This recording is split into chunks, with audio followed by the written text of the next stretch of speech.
Ahora, vámonos al techo del mundo.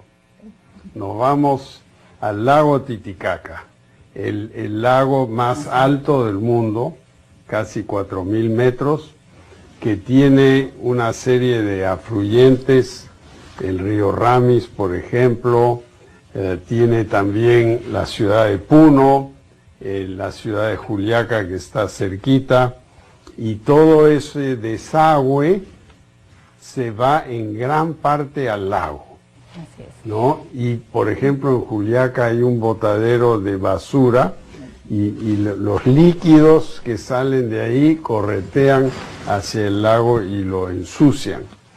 ¿Qué podemos hacer? Porque sí tenemos un proyecto para arreglar eso. Así es, el ministro de Vivienda, Construcción y Saneamiento tiene 11 plantas de tratamiento de aguas residuales que están en proceso de ser implementadas en el lago, y nosotros como Ministerio del Ambiente también estamos contribuyendo porque tenemos un proyecto junto con Bolivia, porque es un lago compartido, y para generar toda una limpieza del lago, y además poder tener acciones conjuntas, porque el lago, si bien es cierto, como ha mencionado, recibe contaminación del lado peruano, también lo recibe del lado boliviano, menos, pero también. Entonces ahí tenemos que trabajar en residuos sólidos, porque cuando no se tiene disposición final es cuando uno empieza a tirar la basura en los ríos, en los lagos, y eso es lo que queremos evitar, ¿no? Entonces tenemos que seguir con este plan de infraestructura para la zona, pero además tenemos que trabajar con las comunidades. El lago Titicaca es parte de nuestras áreas naturales protegidas, y tenemos a mucha población ahí que está trabajando con nosotros tratando de proteger, de limpiar, ¿no? Y evitar la contaminación. Voy a las entidades del Estado que controlan la inversión y me dicen, usted tiene que esperar hasta fines del año 19 para empezar el proyecto. ¿Cómo es eso? Si son 10, 11 plantitas de limpieza con una tecnología muy estándar que se podrían planificar bien y tenerlas en construcción en un año.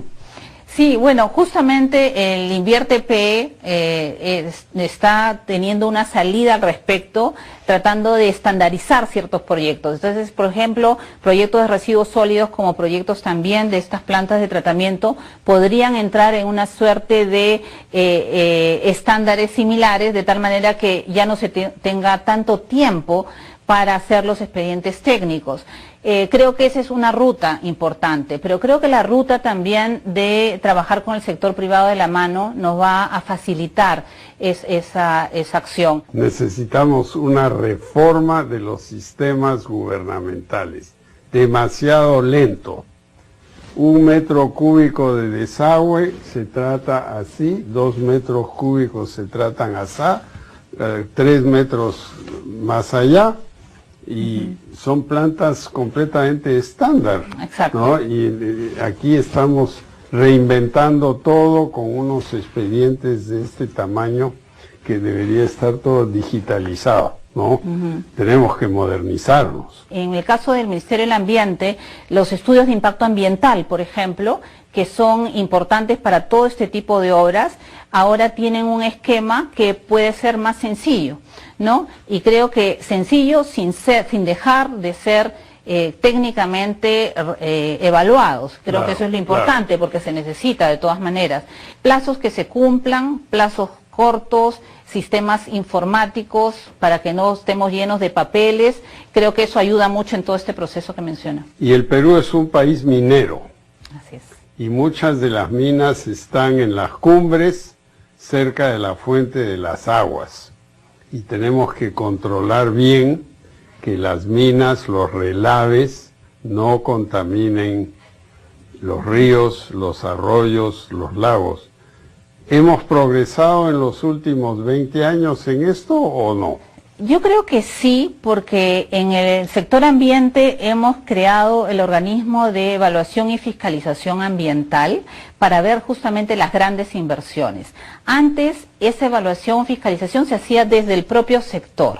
Entonces era un poco de juez y parte. El día de hoy, al estar en el sector ambiente, en una entidad adscrita, tiene mucho más sentido, mucho más transparencia para el propio administrado. El OEFA creo que es una garantía para los sectores y las multas tienen que ser totalmente claras en el proceso. Es decir, yo puedo calcular la multa en función a ciertos criterios, no a un criterio de un funcionario, sino sobre la base de una estimación de daños en el caso, ¿no? Y creo que eso va a ser muy transparente y creo que eso es la mejor forma de trabajar de la mano del sector privado. Entonces,